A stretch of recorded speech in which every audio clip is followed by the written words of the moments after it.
The first time the CEO mocked my accent, it wasn't even subtle. We were in a Monday stand-up, all 12 of us crowded around the glass table, laptops open, caffeine replacing sleep. I was walking through a system update when he interrupted, smirking. "Could you say that again? But slower this time. Some of us don't speak, whatever that is." The room froze. A few engineers chuckled nervously. I felt my ears burn, but I didn't give him the satisfaction of reacting. I just repeated the same line, slower, clearer, smoother. My voice steady, my stomach tight. His name was Cole Porter, 38, perfectly tanned, Patagonia vest, the kind of man who called himself a visionary on LinkedIn. I was just another immigrant software architect keeping his product from crashing every other week. After the meeting, he slapped my back. "Nothing personal," he said. "Just teasing." Teasing doesn't echo in a room full of people. Teasing doesn't make your teammates avoid eye contact. I packed up my things quietly, walked to my desk, and reminded myself of the rule that had kept me alive this long. Don't get angry. Get even. I came to the States with a suitcase, 2 certifications, and an accent that carried every mile I'd traveled. In my first year, people were polite about it. Then they weren't. By the time I joined Altavis, Cole's company, I'd learned to shrink my vowels, flatten my tones, and smile when people said, "You sound so global." I didn't care about sounding global. I cared about writing code that didn't break. Altavis was a rising data automation startup running on investor hype and caffeine. We were building a platform Cole called Atlas for analytics, buzzwords piled on buzzwords. He built the brand, not the backbone. That was me. I handled security, infrastructure, and all the ugly back-end stuff that kept his fancy demos from imploding. Cole didn't understand how any of it worked, but he liked showing off my graphs at board meetings, claiming he'd mentored the team into excellence. The team was me. That Monday's insult replayed in my head for hours. I told myself to ignore it, but something inside me clicked. If he wanted to turn my accent into a joke, maybe I'd let him learn how powerful my broken English could really be. By Wednesday, the video clip was circulating around Slack. Someone had recorded the meeting. Cole's voice was crisp. "Say that again? Slower? Some of us don't speak, whatever that is." Followed by faint laughter. My name in the meeting title. It stung worse than I'd expected. I sat at my desk pretending to debug a function while messages piled in. Ignore them, I told myself. But one from Elena, our UX designer, made me pause. That was not okay. I told HR. I didn't respond. HR at Altavis was a formality, one person named Brad, who mostly planned happy hours and posted culture wins on our internal feed. Sure enough, Brad called me later that afternoon. "Hey, I heard about the, little thing in the meeting," he said. "Cole didn't mean it, you know. You're doing great work. So there won't be any follow-up?" I asked. He hesitated. "Let's keep things light. No reason to escalate." I thanked him politely and hung up. That night, I stayed late. Not for revenge, not yet. I stayed because if the company wouldn't take it seriously, I needed to make sure I did. Cole liked to host transparency sessions, company-wide updates broadcast over Zoom, filled with self-congratulation and buzzwords like synergy and velocity. 2 weeks later, he held one for the investors too. The big ones. People with yachts, venture arms, and zero patience for bad press. That night, I was preparing the back-end dashboard for his demo when I overheard something that changed everything. Cole was in the glass conference room, door half open, talking to a VP. "Can you believe it?" he said, laughing. "She wants a raise. After that accent circus? Please. I need someone clients can understand." The VP chuckled. "She's still your best engineer. Then she'll stay." but she'll never lead. I stood frozen in the hallway, fingers gripping my tablet. He wasn't mocking me anymore. He was building his image on my silence. That's when the calm part of my brain, the part that writes clean code when everything's on fire, started outlining something else. A plan. If he wanted to laugh at my voice in private, I'd make sure the world heard him in perfect, unedited clarity. Planning revenge in tech isn't about rage. It's about logic. Cole loved appearances, smooth demos, clean dashboards, silent failures hidden under pretty graphs. He also loved microphones. He couldn't resist them. So I began working quietly. Altavis used an internal media server for investor calls, every meeting recorded, backed up, and encrypted. I had admin access. Not to spy, to maintain uptime. But access is access. I found the directory where the recordings were stored, hidden under client folders. One of them caught my eye, investor call, aprilreview.mp4. Cole's prep file. The one he'd use next week to pitch the new funding round. He'd be talking live to investors, sharing slides from his personal deck, the same laptop he used for every meeting, including the one where he mocked me. And like most CEOs, he never cleared his mic permissions. All I needed was a trigger. A way to make his voice tell the truth, without me saying a single word. So I built a patch. A silent one.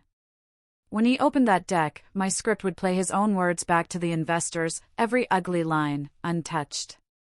I tested the patch 3 times on a dummy deck before going home that Friday. It worked perfectly. It wasn't a virus. It wasn't even sabotage. It was a script that played a specific audio file when the presentation launched, the one from that meeting where Cole mocked me.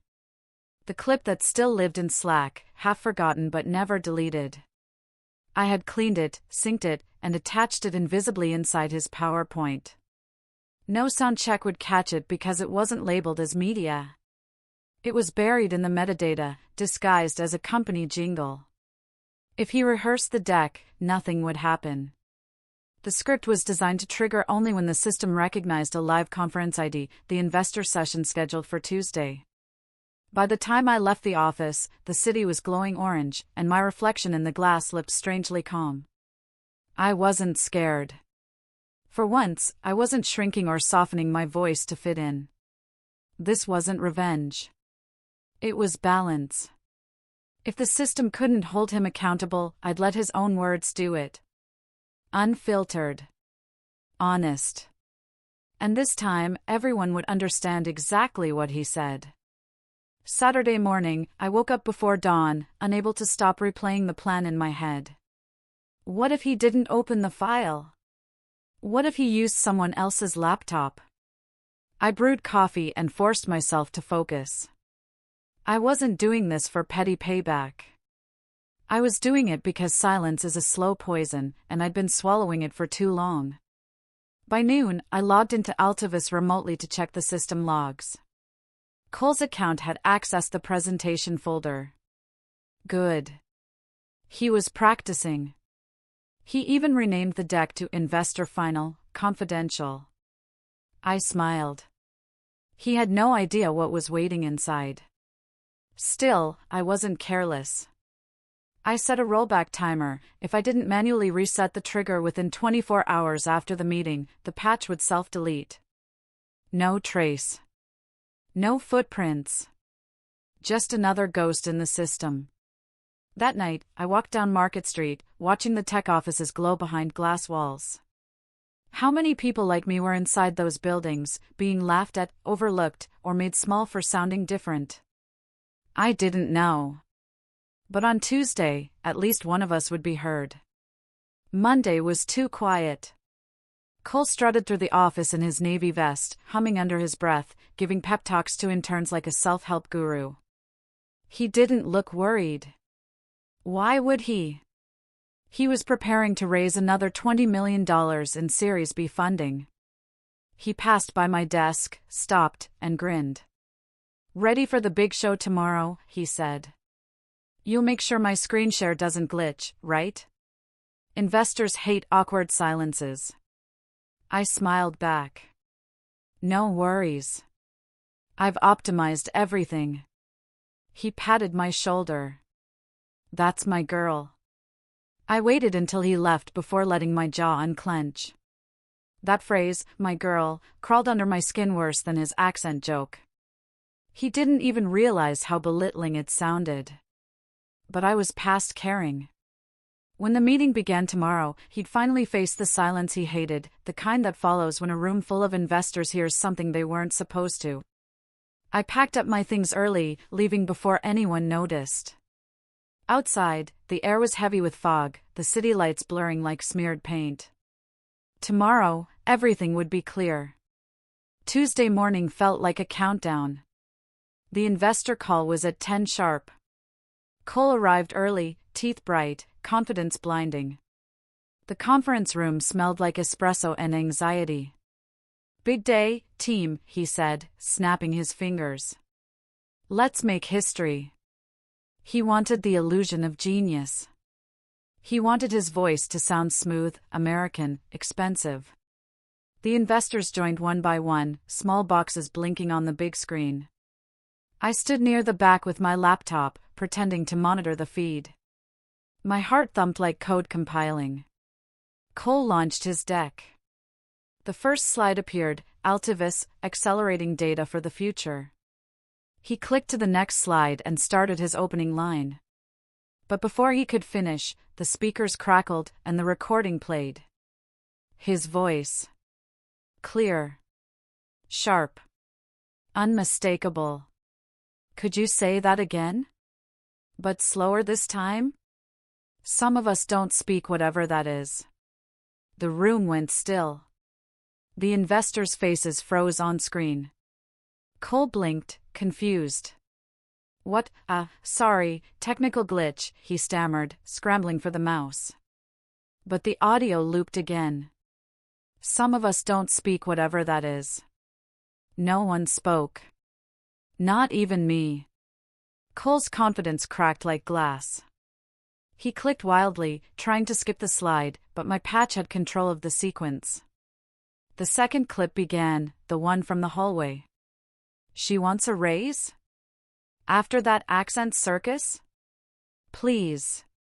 I need someone clients can understand. Someone gasped.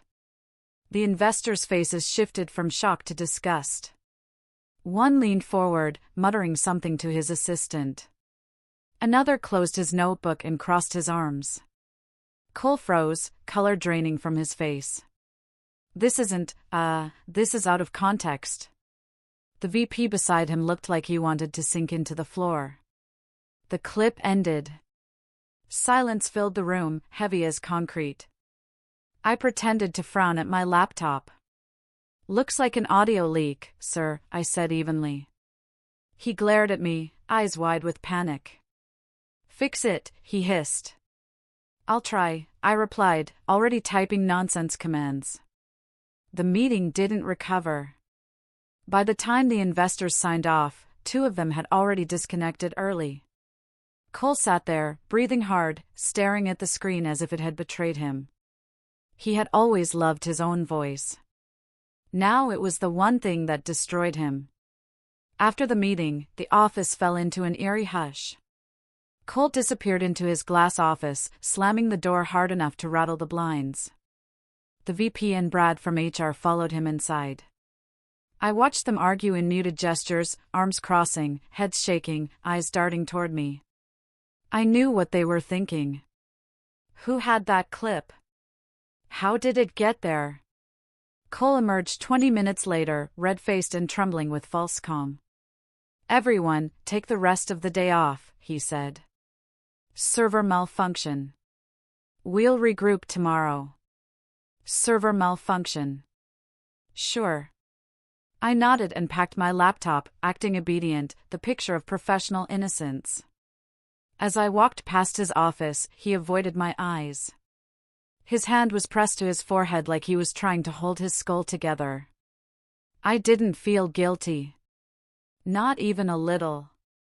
That night, I went home, cooked noodles, and sat on the couch watching the local news. They didn't mention Altivus, not yet, but I knew it was only a matter of time. The investors were powerful, and people like Cole only looked invincible until they embarrassed the wrong audience. I didn't need to expose him. He'd already done it himself. By Wednesday morning, my inbox was chaos. Half the company wanted answers. The other half was pretending nothing happened. Elena from UX sent a message. I heard what played in the meeting. You okay? I typed, deleted, and retyped before settling on. I'm fine. Just focusing on work. I wasn't fine, but I wasn't breaking either. Cole, however, looked like he hadn't slept. The circles under his eyes matched the bruised color of his pride. Around noon, I overheard Brad whispering near the kitchen. The investors want a full audit, he said. They're questioning his leadership record. Something about discrimination risk. I walked past them casually, pretending not to hear. By afternoon, Cole called an emergency staff meeting. He smiled the way guilty people do, too wide, too fast. There's been a misunderstanding, he said. Someone tampered with our presentation files. A pause. His eyes flicked toward me. Don't worry, he added. We'll find out who. He didn't fire me that day. He couldn't afford to, not while the system still needed me to run. But I could see the paranoia setting in. He was hunting a ghost. Cole tried to act normal, but the mask kept slipping. He triple-checked every presentation, every email. He even hired a cybersecurity contractor to evaluate internal vulnerabilities. That made me laugh quietly. They could dig all they wanted, my patch had deleted itself 30 minutes after the call ended, exactly as designed. Still, I covered my tracks thoroughly. I cleared logs, rerouted admin traces, and archived my access keys offsite. By Thursday, rumors spread like wildfire. Someone leaked to a tech gossip page that Altivus's CEO had insulted an employee's accent on a recorded investor call. The article didn't name me, but everyone knew. Coworkers stopped by my desk with awkward sympathy smiles. A few whispered things like good for you when no one was watching.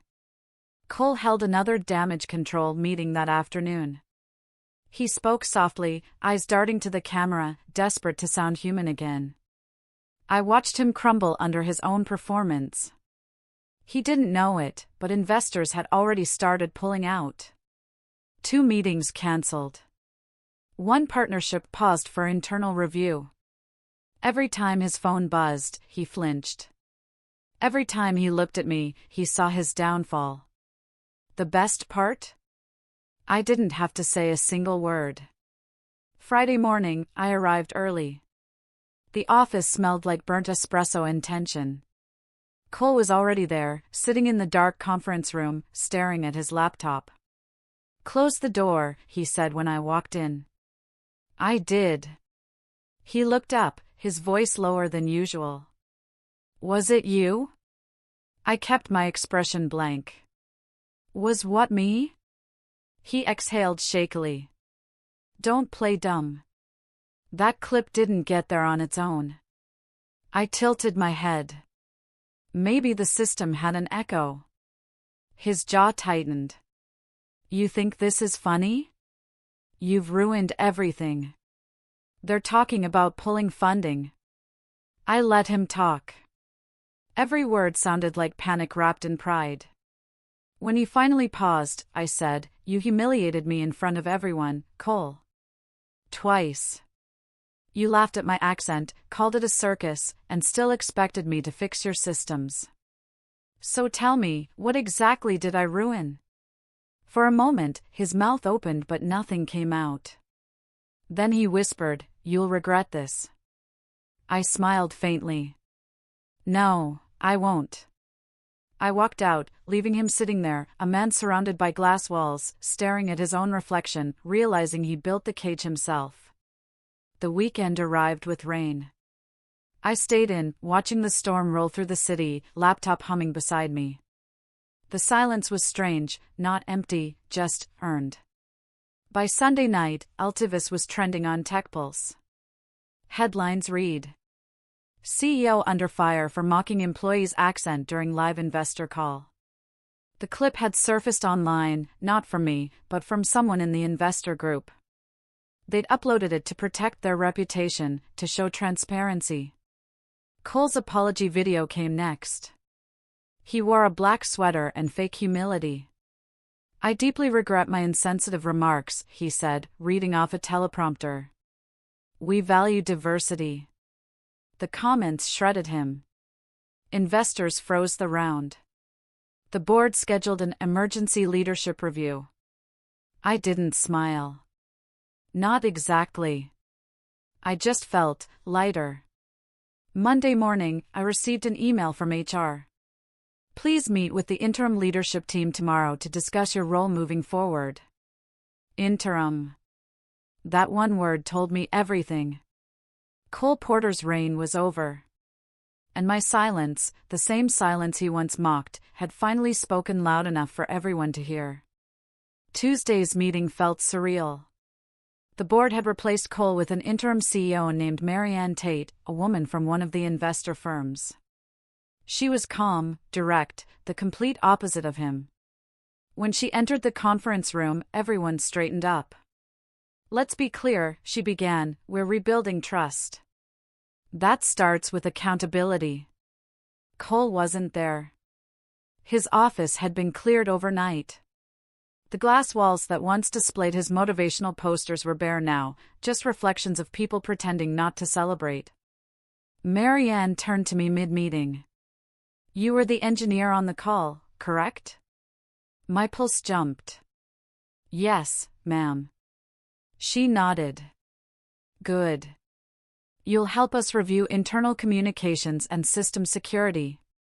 We're cleaning house." I agreed, hiding my relief behind a calm face. When the meeting ended, Elena caught up with me near the elevator. "You heard? He resigned." "Resigned or pushed?" I asked. She smiled. "Does it matter?" It didn't. For once, the company didn't feel like his anymore. It felt like ours, the people who built it, kept it alive while he soaked in praise. As I rode the elevator down, I thought about that first meeting when he mocked my voice. Funny how silence could echo louder than any accent. Cole didn't disappear quietly. The next week, a leaked email thread hit the press. Turns out, the investors had been reviewing months of his internal comments, jokes about foreign hires, mocking clients, and even a few sexist remarks. The clips from my incident had just opened the floodgates. TechPulse called it the accent scandal. Journalists loved the symmetry, a CEO obsessed with communication who couldn't control his own mouth. I got messages from strangers online. Some called me brave, others asked if I planned to sue. I didn't reply to any of them. I wasn't looking for fame. I just wanted peace. Altivus froze external press access, and Marianne handled public relations like a surgeon, steady, quiet, efficient. On Friday, she stopped by my desk. "I know this has been intense," she said. "But I'd like you to lead a new initiative, our Inclusion and AI Ethics program." My throat tightened. "You're serious?" "Completely," she said. "You've earned it." It wasn't just a promotion. It was a rewrite of history. Cole had built a company that silenced people like me. Now, I'd be building one that amplified them. The first day in my new role felt unreal. The same conference room where Cole once mocked me now bore a small brass plaque that read Transparency Suite. I'd chosen the name myself. The board had approved my proposal to overhaul company policy, new reporting channels, mandatory diversity training, real oversight. We even started developing a translation AI to help non-native speakers present seamlessly, without judgment. Every engineer who'd once looked away during that awful meeting now volunteered to help. Guilt is a powerful motivator, but I didn't hold it against them. People change when they're shown what harm looks like. By evening, I stood by the glass wall, watching the city lights flicker across the skyline. Cole's name had already been scrubbed from the internal site. His face, once plastered on every investor deck, was gone. I opened my inbox and found one unread message, no subject line, no signature, just, "You won. Congratulations." No reply address. No trace. I didn't need one. Sometimes silence wasn't punishment. Sometimes it was closure. 2 weeks later, Marianne announced a press conference. Altivus was rebranding. The journalists expected another PR stunt, but instead, she started with the truth. "Last month, our company failed to uphold the values it preaches," she said into the microphones. "One of our own was mocked for her accent in a professional setting. That was unacceptable." She stayed silent, but her work spoke louder than any insult. Today, she leads the team rebuilding our culture. The cameras swung toward me. My heart hammered, but I smiled. "Thank you," I said softly. It wasn't about revenge anymore. It was about reclaiming the story. After the conference, reporters called me the engineer who outcoded prejudice. It sounded dramatic, but maybe drama was what it took for people to listen. That night, I received one last text from an unknown number. "You ruined me." I stared at it for a long moment, then deleted it. No anger. No triumph.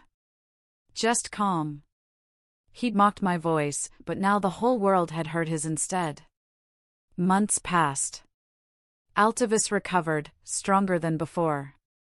Investors returned cautiously, drawn by the irony that the scandal had made the company more human. Our product grew. Our culture matured. And me? I stopped trying to hide my accent. In meetings, I spoke freely, letting my words carry every vowel, every trace of where I came from. People listen now, not out of pity, but respect. One afternoon, as I prepared a new presentation, Elena walked by and said, "You sound powerful when you talk like that." I smiled. I always did. They just didn't know how to hear it. When I launched the demo, the system played a short intro clip, my idea, a single line that faded in over soft music. Voices build technology. Every one of them matters. The room applauded. It wasn't just code that had changed, it was the culture. The one I'd built from silence, from patience, from years of being underestimated. And as I stood there, hearing my own voice fill the room, I realized something simple and true. Revenge fades. But dignity? That stays forever. By autumn, the company felt reborn. We'd hired new engineers from across the world, India, Nigeria, Brazil, Poland, and every morning meeting sounded like a chorus of accents. No one flinched anymore, people listened. Sometimes I caught myself smiling at how easily it all could have been different if someone had spoken up sooner. Maybe that was the point, someone always has to start the echo. Marianne kept her word. She turned down 3 offers to sell the company. "We're building legacy, not leverage," she told me. One evening she stopped by my desk, coffee in hand. "You ever think about leaving?" I shook my head. "I built too many bridges here. I'd rather cross them." She grinned. Good answer. When she left, I stared at my reflection on the monitor. Same face. Same voice. Just louder now, inside. I realized I didn't hate Cole anymore. Anger had served its purpose. Now, peace was the only revenge worth keeping. The news cycle eventually moved on. Cole tried launching a new startup, some AI coaching app. Investors avoided him. A few trade blogs called it a lesson in leadership gone wrong. I never commented. I didn't need to. Once, during lunch, I scrolled through an interview where he claimed he'd grown from his mistakes. Maybe he had. Maybe not. But I knew the world had changed because of one thing: people stopped laughing when someone mispronounced a word in meetings. They started listening for meaning instead of mocking delivery. At Altavis, we added a small note under every video call window: every voice carries value. It became company policy. Simple. Honest. When I walked through the office now, new hires nodded at me like I was part of the building story. Not a ghost in the wires anymore, someone real, visible, respected. That night, I went home and recorded my mother a voice message in my native language. "Ma," I said softly, "they finally hear me." Winter came fast. The city looked different from the 18th floor: white rooftops, fog curling through skyscrapers like breath. I was reviewing a code audit when Elena came running over. "They announced the leadership awards," she said, eyes bright. I blinked. "And?" She grinned. "You won." For a second, I thought she was joking. But there it was in the company feed: Employee of the Year, for transforming culture through integrity and innovation. My heart stuttered. I wasn't used to being recognized without having to fight for it. At the ceremony, Marianne handed me a small crystal plaque. "This isn't for surviving," she said quietly. "It's for rebuilding." The applause rose around us. Cameras flashed. I took the mic, hands steady. "Thank you," I said.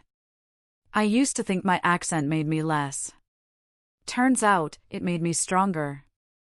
It reminded me that difference isn't weakness, it's proof we're listening. The room stood in silence, then erupted. Somewhere deep inside, the echo of Cole's mockery finally dissolved. A month later, I was asked to speak at a tech diversity summit. Standing backstage, I watched hundreds of faces: young developers, founders, dreamers, waiting. When it was my turn, I walked to the podium and took a breath. "My name is Maya," I said clearly, letting every syllable sit where it belonged. When I first started in tech, I tried to sound like everyone else. Now, I just sound like myself. They laughed softly, kindly. I told them about Altavis, about silence, about what happens when you stop shrinking to fit into someone else's version of normal. When I finished, they stood and clapped. Not because it was perfect, because it was honest. Afterward, a student came up to me. "Your story," she said, accent thick and proud, "it made me feel like maybe I don't have to change how I talk." I smiled. "You don't. You just have to keep talking until they change how they listen." She nodded, eyes shining. That was the moment I knew the story wasn't revenge anymore. It was inheritance. Years later, I still work in that same glass building. The walls are covered with words from the team, quotes about courage, empathy, design, data, but the one I love most hangs above the main entrance. Every accent tells a story. Every story deserves an audience. Sometimes visitors stop to read it and ask where it came from. I just smile. From experience. Cole's scandal has become a case study now, a cautionary tale for leadership seminars. My name rarely appears beside it, and that's fine. The lesson matters more than the credit. When I walk past new interns practicing presentations, I hear nervous laughter, deep breaths, shaky voices finding rhythm, and no one interrupts. The sound fills the halls like music. I pause by the window, watching the city hum below. All those years trying to make my voice smaller so others could feel big, gone. Now, I speak exactly as I am. And every time I do, the room listens. Because I didn't just let his investors hear every word. I made sure the world never forgets them.